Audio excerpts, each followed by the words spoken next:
Hello दोस्तों, नमस्कार। स्वागत है आपका बिहार एक्सप्रेस न्यूज में। ताज़ा नजर डालते हैं बिहार की तमाम मुख्य बड़ी खबरों पर। इससे पहले वीडियो को लाइक नहीं किया तो लाइक करें, साथ ही चैनल को सब्सक्राइब कर लीजिए।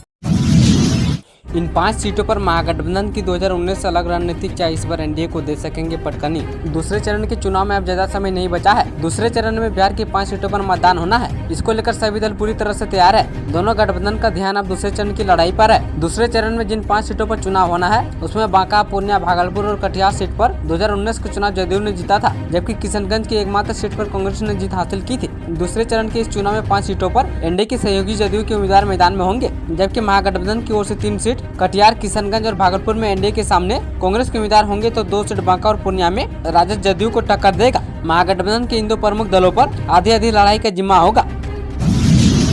इन 6 सीटों पर कौन होगा उम्मीदवार, आज हो जाएगा फाइनल। लोकसभा चुनाव में कांग्रेस के प्रत्याशियों के चयन को लेकर रविवार को केंद्रीय चुनाव समिति ने आयोजित बैठक की थी। यह माना जा रहा है कि सीएससी की बैठक में बिहार के 6 प्रत्याशियों के नाम पर मुहर लग जाएगी। चौथे फेज में कांग्रेस के हिस्से में समस्तीपुर की सीट महागठबंधन में प्राप्त हुई है। इसके अलावा मुजफ्फरपुर, पश्चिम चंपारण, पटना साहिब, सासाराम एवं महाराजगंज लोकसभा क्षेत्र के प्रत्याशियों के नामों की घोषणा बाकी है। यह माना जा रहा है कि केंद्रीय चुनाव समिति द्वारा अपने 6 प्रत्याशियों की सूची जल्द ही जारी कर दी जाएगी। आज आसनसोल झाझा रोड पर 10 घंटे नहीं चलेगी ट्रेनें। आसनसोल झाझा रेलखंड के बीच आज लगभग 10 घंटे तक ट्रेनें नहीं चलेगी। बताया जा रहा है कि इस रूट पर स्थित एक पुल ब्रिज में नई गार्डर चलाने का कार्य किया जाना है। मिली जानकारी के अनुसार इस रूट पर सुबह 6 बजे से शाम 4 बजे तक परिचालन बाधित रहेगा। इस कार्य की वजह से कई प्रमुख ट्रेनों को कैंसिल कर दिया गया है।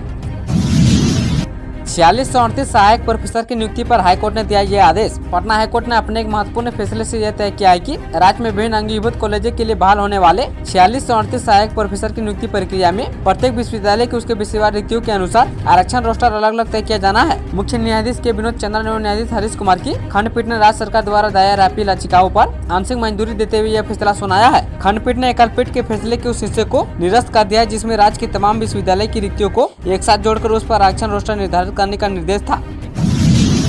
बिहार के 8 जिलों में पड़ेगी भीषण लू। पटना शेखपुरा में टूटा तापमान का रिकॉर्ड। बिहार में भीषण लू से लोगों की हालत खराब हो गई है। लोगों का घर से बाहर निकलना मुश्किल हो रहा है। कई शहरों का तापमान 40 डिग्री के पार चला गया है। मौसम विभाग ने लोगों से दोपहर के 12 बजे से लेकर 3 बजे तक घर से बाहर बेवजह नहीं निकलने की सलाह दी है। वहीं शेखपुरा में तापमान ने रिकॉर्ड तोड़ दिया है। भीषण गर्मी को लेकर पटना मौसम विज्ञान केंद्र ने दक्षिण बिहार के अधिकांश जिलों के लिए येलो अलर्ट जारी कर दिया है। इसमें पटना, भोजपुर, जमुई, शेखपुरा, औरंगाबाद, बांका, नवादा और नालंदा शामिल है।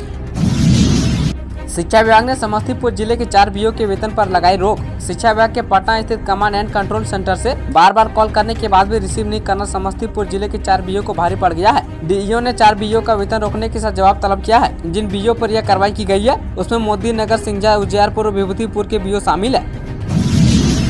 शिक्षक बना हैवान, होमवर्क पूरा नहीं करने पर बच्चों को दी ऐसी सजा, माता पिता का कांप उठा कलेजा। बिहार की राजधानी पटना से शिक्षक की शर्मनाक करतूत सामने आई है, जहां 2 छोटे बच्चों को होमवर्क पूरा नहीं करने पर हाथ और पैर को गर्म चम्मच से दाग दिया गया है। मिली जानकारी के अनुसार दोनों बच्चे सागे भाई है। एक की उम्र 6.5 साल और दूसरे की 8 साल है। इस घटना के बाद बच्चों के माता पिता ने आरोपित शिक्षक के खिलाफ मामला दर्ज कराया है। फिलहाल मामले की जाँच में पुलिस जुटी हुई है। कटिहार से खुलेगी माता वैष्णो देवी के लिए ट्रेन। इस तारीख से शुरू होगा परिचालन। माता वैष्णो देवी का दर्शन करने के लिए कटिहार से एक और समर स्पेशल ट्रेन चलेगी। ये ट्रेन गुवाहाटी से बनकर आएगी और बिहार के कई स्टेशनों से गुजरते हुए कटरा पहुंचेगी। इन स्टेशनों में कटिहार भी शामिल है। कटिहार में यह ट्रेन सुबह 8:50 पर पहुंचेगी और गुवाहाटी से सोमवार को रात के 11:20 पर खुलकर सुबह 8:50 में कटिहार पहुँचेगी। मुजफ्फरपुर में पुलिस कर्मी का रिश्वत लेते वीडियो वायरल, सिटी एसपी ने कार्रवाई कर भेजा जेल। दरअसल सदर थाने में तैनात होमगार्ड जवान नंदकिशोर साहनी ने मुजफ्फरपुर हाजीपुर रोड स्थित रामदयालु के पास एक ट्रक चालक का करीब 1 किलोमीटर तक वसूली के लिए पीछा किया। फिर चालक को रोककर एंट्री के नाम पर 500 रुपए वसूल लिए हैं। इस दौरान स्थानीय लोगों ने जवान का वीडियो बनाकर सोशल मीडिया पर वायरल कर दिया है। इसमें नंदकिशोर रिश्वत लेते साफ साफ दिख रहे हैं। वीडियो वायरल होने के बाद एसएसपी राकेश कुमार ने जाँच के निर्देश दिए हैं। मामले में एक टीम गठन कर जाँच की गई है। इस दौरान होमगार्ड जवान नंदकिशोर साहनी का ट्रक चालक से रिश्वत लेने का मामला सत्य पाया गया है। इसके बाद पुलिस ने बड़ी कार्रवाई करते हुए होमगार्ड जवान को गिरफ्तार कर लिया है।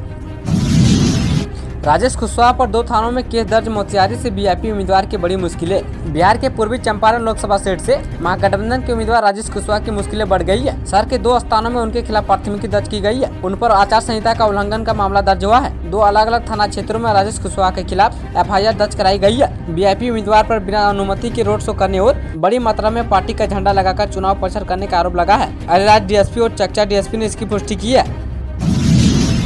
अमित शाह ने कटिहार से भरे हुंकार कांग्रेस और राजद पर बोला हमला। गृह मंत्री अमित शाह ने रविवार को सीमांचल में जनसभा को संबोधित किया है। लोकसभा चुनाव 2024 के दूसरे फेज में सीमांचल के 3 सीटों पर मतदान होना है। रविवार को कटिहार शहर के राजेंद्र स्टेडियम में गृह मंत्री अमित शाह और मुख्यमंत्री नीतीश कुमार ने संयुक्त रूप से एनडीए की ओर से उतारे गए जदयू के प्रत्याशी दुलारचंद गोस्वामी के समर्थन में सभा को संबोधित किया है। इस दौरान गृह मंत्री अमित शाह ने विपक्ष पर जमकर हमला बोला है।